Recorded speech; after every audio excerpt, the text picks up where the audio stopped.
1930లో British ప్రభుత్వం కొన్ని కులాలను డిప్రెస్డ్ క్లాసెస్గా గుర్తించింది. 1935లో గవర్నమెంట్ ఆఫ్ ఇండియా యాక్ట్ ప్రకారం కొన్ని వర్గాలకు రాజకీయాలలో ప్రాతినిధ్యం వహించే అవకాశం ఇచ్చారు. 1936లో బ్రిటిష్ ప్రభుత్వం అధికారికంగా కులాల జాబితాను విడుదల చేసింది. ఇదే తర్వాత ఎస్సీ జాబితాకు బేస్ అయింది. ఇక స్వాతంత్రం వచ్చిన తర్వాత, భారత రాజ్యాంగం అమల్లోకి వచ్చిన తర్వాత అసలు క్యాస్ట్ని ఎలా నిర్ణయిస్తారు, ఎవరు నిర్ణయిస్తారు? దీనికి కొన్ని ప్రమాణాలు ఉంటాయి. ఎస్సీలో ఉండాలంటే పూర్వకాలంలో వీరు అంటరానితనానికి గురయ్యారా, లేదా వివక్షకు గురయ్యారా, సమాజంలో తక్కువ స్థానం ఉందా, అలా. ఇక ఎస్టీ అయితే గిరిజన ఆదివాసీ సంస్కృతి, అడవుల్లో కొండ ప్రాంతాల్లో నివసించడం, ప్రత్యేక భాష, సాంప్రదాయాలు, కులం కాదు ఒక ట్రైబ్ అన్నట్టు. బీసీ అయితే వెనుకబడిన, అంటే సామాజికంగా కానీ ఆర్థికంగా కానీ, అది కూడా అంటరానితనం వివక్ష లేకుండా బీసీ లిస్టులోకి చేర్చారు. ఎవరు నిర్ణయిస్తారు? ముందుగా ఆర్టికల్ 341 ప్రకారం ఆ రాష్ట్ర ప్రభుత్వం సిఫారసు చేస్తుంది ఎస్సీ లిస్ట్ని. తర్వాత కేంద్ర ప్రభుత్వం పరిశీలిస్తుంది, పార్లమెంటు చట్టం ద్వారా అనుమతిస్తుంది. ఆ తర్వాత రాష్ట్రపతి నోటిఫికేషన్ జారీ చేస్తారు.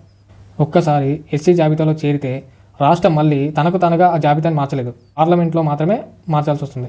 సేమ్ ఎస్టీలో కూడా ఇంతే, కాకపోతే ఆర్టికల్ 342 సేమ్ ప్రొసీజర్. ఇక బీసీ చూస్తే ఆర్టికల్ 340 ప్రకారం ప్రభుత్వం కమిషన్ ఏర్పాటు చేసి వెనుకబడిన తరగతులని గుర్తిస్తారు. ఆర్టికల్ 16 Clause 4లో కూడా చెప్పుకున్నది ఇదే. ప్రభుత్వం సామాజికంగా మరియు విద్యాపరంగా వెనుకబడిన వర్గాలకి ప్రత్యేక ఏర్పాట్లు చేయొచ్చు. ఇలా కేంద్ర స్థాయిలో అయితే ఎన్సీబీసీ ఉంటుంది, national commission for backward classes. రాష్ట్ర స్థాయిలో అయితే బీసీ కమిషన్ ఉంటుంది. ఇక్కడ రెవెన్యూ అధికారులు క్యాస్ట్ సర్టిఫికెట్లు జారీ చేస్తారు, అది కూడా వాళ్ళ రాష్ట్రానికి ఉన్న జాబితా ప్రకారంగా.